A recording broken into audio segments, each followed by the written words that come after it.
James Cargo Motorcycle Shipping sponsors Under the Visor.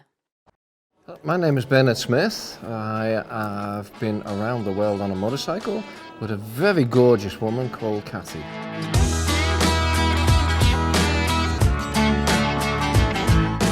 Oh God, that started.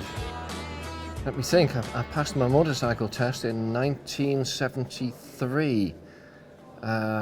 Originally, like a lot of people of my generation, you needed to get to work. We couldn't afford cars, so we all bought motorcycles. So in 1973, I passed my motorcycle test on a Honda CB 250, and that basically led to a lifelong riding of motorcycles.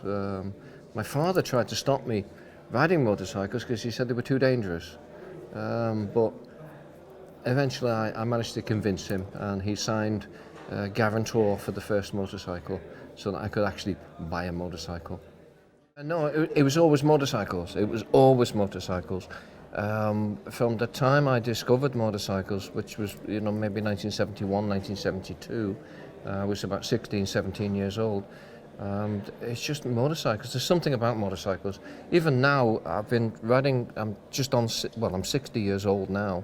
I've been riding for about 43 years, and it's just something about them that I can sit and I can watch motorcycles go past, and it just stops me. I just love motorcycles. I absolutely love them.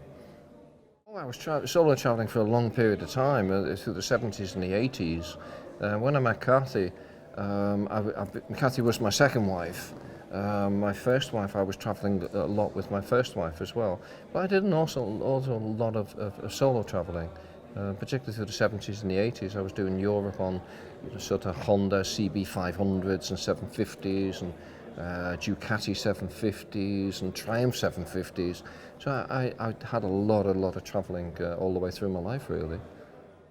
Originally, I was going to go around the world on my own. That was the original plan. And then I said this to Kathy, because our relationship was only just developing. And she said to me, whoa, hang on a minute. What's this me business? Don't you mean we? So I said to her, well, I'm not sure how this is going to work. How would it work? So what we decided then, we'd give it a go.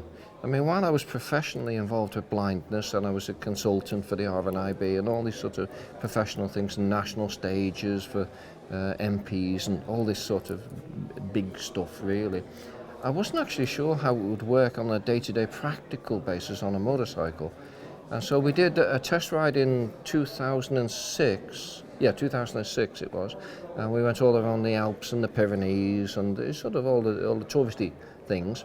And we worked out a lot of logistical issues and a lot of logistical problems about how to work with a blind person on a motorcycle 24 hours a day, apart from when we were asleep. And in 2007 we did Land's End to John O'Groats, and we wandered all over the British Isles, and we ironed out a lot of the problems that we might encounter. Just simple things like, you stop for petrol, Kath would climb off the bike, she'd go to the back of the bike, she'd put her hands on the back box. Then I would climb off the bike, put it on the side stand, fill the petrol, then I would go pay for the petrol. And she would stand at the back of the bike. And so the people around her never realised that she was blind, because Kathy actually didn't look blind. She didn't behave blind.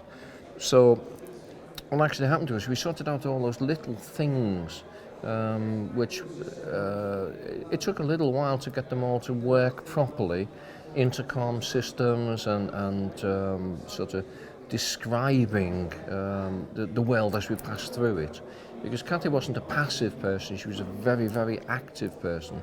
So we just worked out how much information should be flowing between the two of us. It took us a while to work it out. I think I used to teach creative writing many years back. I used to teach undergraduates at university and everything how to write, particularly academic essays, but it was all about writing. Writing is writing. Whether you're writing a novel or whether you're writing an academic, it's still the skill of putting an idea into a sentence. And so I was quite good with words and descriptions, and ability to explain complex academic things into a fairly simple language. And so I just learned as we went along, because when you work with any blind person, because every blind person is a unique individual, Some people need more information and some people need less information. So even now, some of my best friends are blind. So when I go out shopping with them, or I go, into a pub, or I'm reading menus, or I know each one of them as an individual. So I give a certain amount of information because I've learnt over the years how much information that one person requires. So it was just a matter of sort of mixing and matching. It's like all relationships with friends. Some friends react a certain way, and other friends react completely differently to the same scenario. So it's just a matter of working it out and as we went along. That's a really good. Before we left, there was all sorts of people basically keen to get involved. A lot of manufacturers, a lot of suppliers the phone was ringing a lot. And then the more they got to think about it and the more they started to think about, well, what happens if something goes wrong? Can we be associated with this blind person getting hurt? And so the plans were at the beginning were, all we had with us was an emergency, it's a spot messenger. So if I was incapacitated, seriously incapacitated, Kath could basically press one button, which sent emails, it sent messages, it sent texts, it let everybody know we are in deep trouble here. So no, the basic plans, when we crossed the border of the countries, because there was 32 different countries, I would find the British Embassy number for that country, and Kath would put it into a dictaphone. And so if anything happened, plus we had 4 phones with us, and we had local SIMs. So she had 2 phones, I had 2 phones. And what would happen is she would have a local SIM in, and she'd have an international SIM, a normal SIM. And I would have the same, so that hopefully between the two of us, should something catastrophic happen, we could make contact.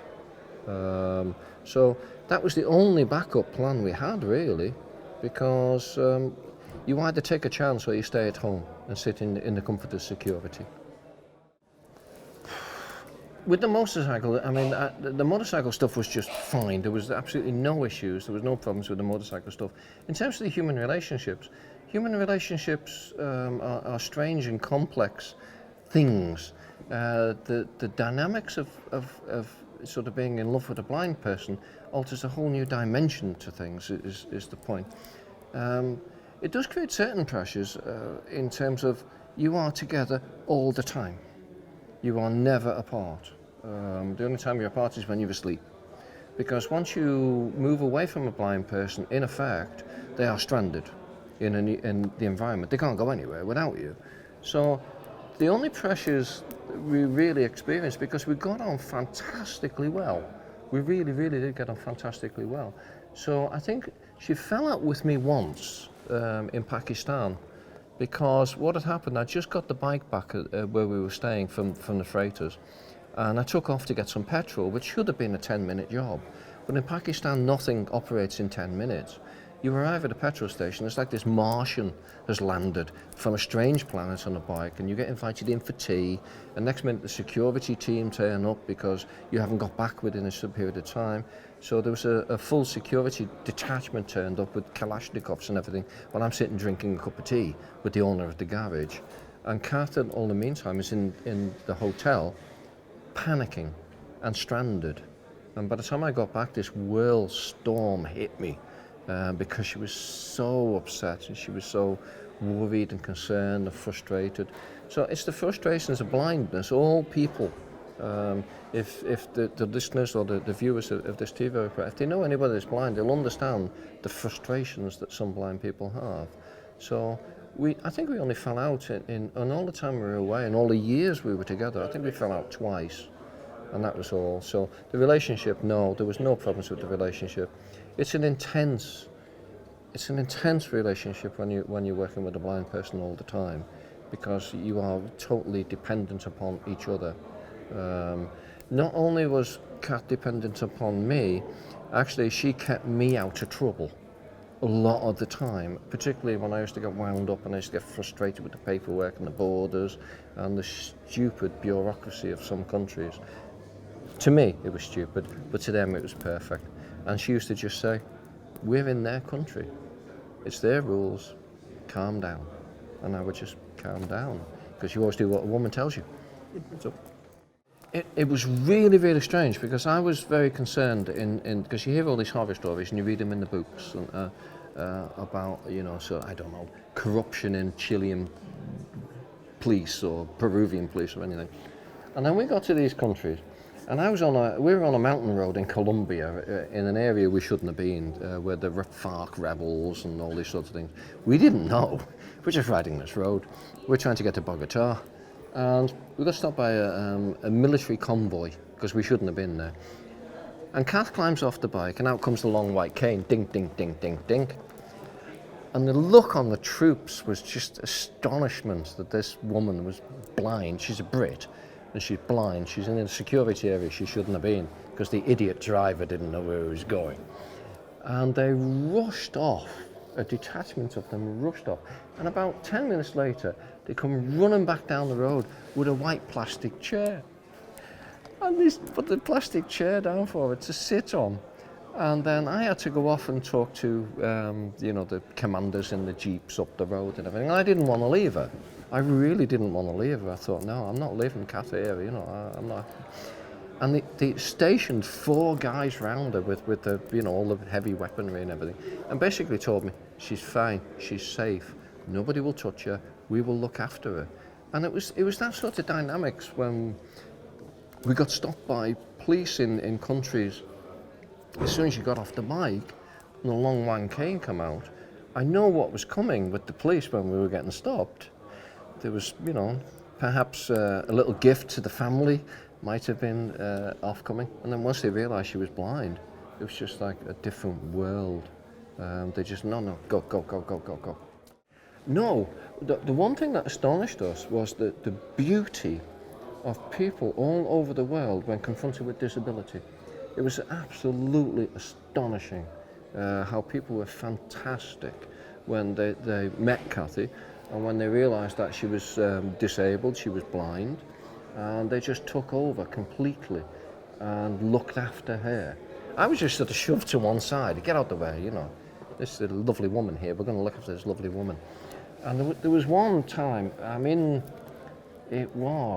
forget where, it was in an Islamic country, and I'm trying to take Kathy to a toilet in an Islamic country, which in Britain it would mean I would go to the toilet door, I would open the woman's toilet door and I would yodel anybody in, and I would just take her into the toilet, and then I would explain and I would orientate her, it's orientation, and then she would be quite happy. I'd go and stand outside the ladies' toilet.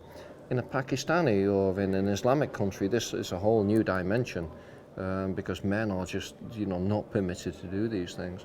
And there was a lovely, lovely old toilet attendant, a female in the full shish kebab, I don't know what you call them. And she just took over and she threw me out the toilet with stern words in a language I didn't understand. And Kathy said she was absolutely delightful. She looked after her all the way through, the toilet, and explained everything to her in a language she couldn't understand, but So, no, she absolutely adored the whole experience, Kathy. She adored everything about it. To such an extent that when we came back, the original plan when we came back from the original journey was we were going to sell everything and we were going to just take off for years. Unfortunately, when we came back, then what happened was she was diagnosed with the first stage, which was the breast cancer. And from there became a whole new journey. It was 4 years of cancer and cancer treatment. So that was the original plan, to come back. I was writing the book, as we were travelling around, we were writing journals. I used to teach, as I say, part writing and these sorts of things. And I remember a professor at university saying to me when we were doing research that when you're doing research, don't write on each individual day that you're doing the research. Write every second day or write every third day. And then what you have left in your memory are the important facts. All the rest is just clutter, it'll just fade away. And so we wrote, we'd get into a guest house, a hotel room, wherever we were staying, and then about every second night, no more than every third night, definitely, because that was the rule. And I would get my big A4 book, And I'd say, okay, Kat, tell me everything that you remember for the last day, the last 2 days, the last 3 days, whatever. She'd tell me, and I'd write everything that I could remember for the last 2 or 3 days that seemed important. And then when we came back, then I took all these journals, because I was posting them back. I was DHLing them home from wherever they were in the world, and I was sending them back to a friend. And then when I came back, I had a big stack of books, because the motorcycle club I'm in, Warrington Motorcycle Club, they were really fascinated about this process when they found out when I joined the club, and they asked me to take the journals in. So I took all the journals into the motorcycle club, and quite a few of them had read the book by then, and they could see in the handwritten journals actually the bits that they could remember. So yeah, no, it was all written as we were going along, and then all I had to do when I come back really was, I spent 15 months in the back bedroom on a computer, welding it all together into a cohesive story. And then Kat, I would read then when everything was read to Kat, and I'd say, well, does that work? Does that? And sometimes she'd shout at me and tell me off and slap me around the head. She always insisted I stood still so that she could hit me. Because, you know, if I moved, then she'd be, you know, so stand still, I'm going to hit you.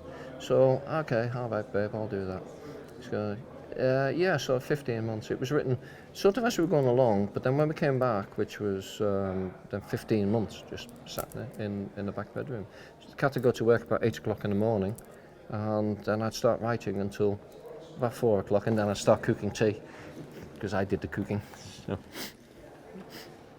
I've never stopped travelling. For about the first 3 or 4 months, I didn't come out the house.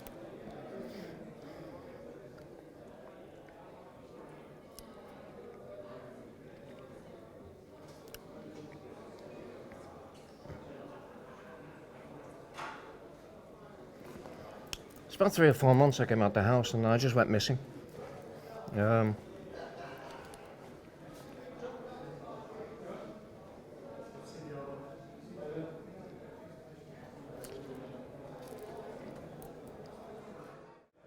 Yeah, I was in the house for several months after Kathy died, and then I came out the house and I jumped on the bike and I went missing for months on end. Really, I don't know the miles I've done in the past 3.5 years. I have absolutely no idea. It's a lot of mileage. People worry sometimes because I do go missing. I end up in bizarre places. I was in the forest in France. I was in the forest for about 9-10 days, and I got driven out the forest because I had no food left. I had about 3 or 4 days where there's no food. I had plenty of water and everything, but I had to come out the forest because there's no food. I was in the mountains in Albania for 6 weeks. I do daft things like that.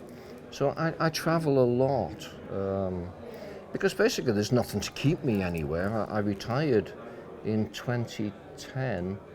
I retired originally because I couldn't find time to finish the book, to edit it, to get it down to the fine-tuning for the publisher, because we were really lucky. There was a lot of people interested in publishing the book, and so there were sort of pressures created because publishers wanted to sign the book and everything, and so I decided to finish work in 2010, and that's where really the 15 months of solid concerted drafting effort came into it. So when Kat died, there's just absolutely nothing to hold me anywhere. I'm financially independent, and so I can wake up, and I think the classic example, my dad was going on holiday to Portugal for 2 weeks, and he rang me and he said, you know, I'm going to Portugal, come and hang out with me. Well, my dad is 82, and I thought, well, yeah, that's a good idea. So I jumped on a bike to go to Portugal from the UK, and I thought I'd go and hang out with my dad for a couple of weeks. And I got home 6 months later, because when my dad went, he flew from Portugal back home, I thought, well, where am I going to go? So I ended up in I don't know, I ended up in Turkey, I ended up in Albania, I ended up in a motor camp in Bulgaria, where, you know, Graham Field now nearly lives, or does live. Anyway, Graham's over there. I was there for about 6 weeks. I nearly bought a house, the same as Graham. Hello, Graham. Yeah, actually, it might be the same house, Graham. I don't know, could be. So yeah, I do travel a lot. I mean, I've just from here, I've been away. I left the house about a month ago, and I was only on the way for a weekend. And a month ago, I left the house, and then I was up about 500 miles away. No, it'd be 800 miles away from here, and I realised I was supposed to be here. So I thought, okay, I'll go there now. When I finish here, I'm going somewhere else, but I'm not quite sure yet. So I do a lot of mileage. My dad says, my dad is the font of all knowledge, because he's my dad, who's always right. My dad says I'm running away. And it's probably true. The only time the world feels right is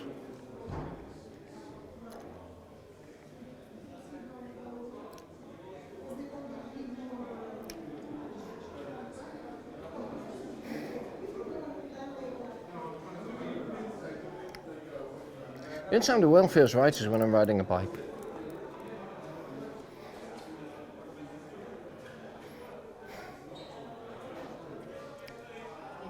Like the guys out there coming in, you can't see unless on camera, but there's a load of guys coming on a bike, and they come here for a weekend, and they're going to have a great old weekend. They're going to be with all their friends.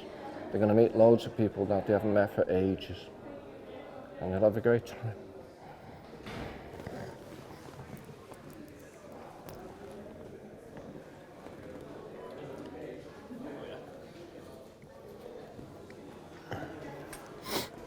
So yeah, probably. People say to me that you've got to stop running eventually, and so I suppose I will eventually. Kathy had a genetic condition called retinitis pigmentosa, which is it's a bit like, imagine the retina at the back of the eye, the light-sensitive film. Imagine measles, and all the cells die. Now, so when she was born, she had what technically called night blindness. So when the light fell to very, very low light conditions, at that point she was blind. But she could see to some extent. Nothing like you or I would ever understand, but she could see to some extent. She was considered to be a clumsy child because she'd be bumping into lampposts, she'd be bumping into bins, she'd be bumping into stuff because she just didn't physically see it. So it was at about 11 she found out that she was going to go blind. And then it was still in mid to late 20s when the lights went out and completely went out. So she became blind as we know it, which is about 5% of people with sight loss lose their sight completely. Kath, unfortunately, was one of the 5%.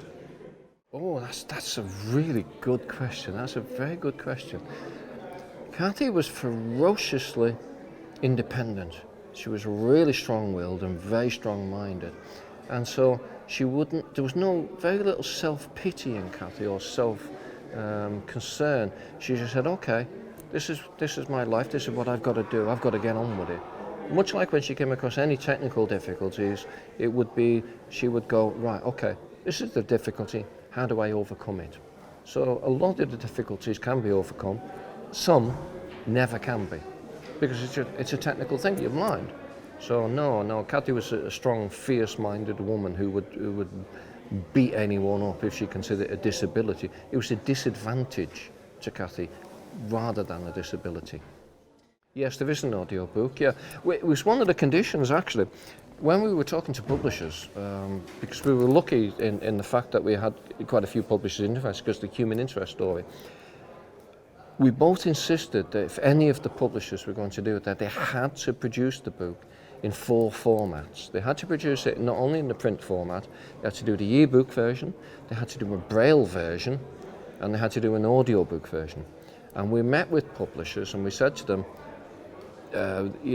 these are the things that we want. If you want us to sign with you, this is what we want. And we were really lucky because we never actually signed with the biggest deal that we were offered. But there was a very lovely guy came to meet us in Coventry at the launch of the Ted Simon Foundation in Coventry. And myself and Kathy were one of the very first group of a very small group in the Ted Simon Foundation to be Jupiter's Travellers. And he came to see us.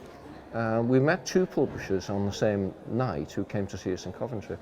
And there was a very lovely guy called Rollo Turner from Panther Publishing. And we went back to the hotel room after we'd met with him. And he said, yes, he said, we can do that, we can do that, we can do that, we can do that. And we thought, publishers, don't trust any of them. But she said, I like him, I really like him, I think we can trust him. So I said, okay, babes, if that's what you think. So yeah, we got it done in all versions. We had to go to London and do some of the audio version. Unfortunately, Kathy wasn't well, so she couldn't do very much of the audio version. At the very beginning, she just did the introductions, really. And then I read, I think it was the introduction section at the beginning. It took me about 4 takes because I kept getting upset. Because I was reading about stuff that I knew, Kathy was dying when we were trying to do this. And so they got 2 very, very well-known sort of audiobook readers that are in soaps, which I don't know very much about soaps, but it seems the 2 of them are very well-known in soaps. And they're a husband and wife team. I forget the names now, I'm really sorry, I can't remember the names. But yeah, the audiobook is, I can't listen to the audiobook, I really can't listen to it.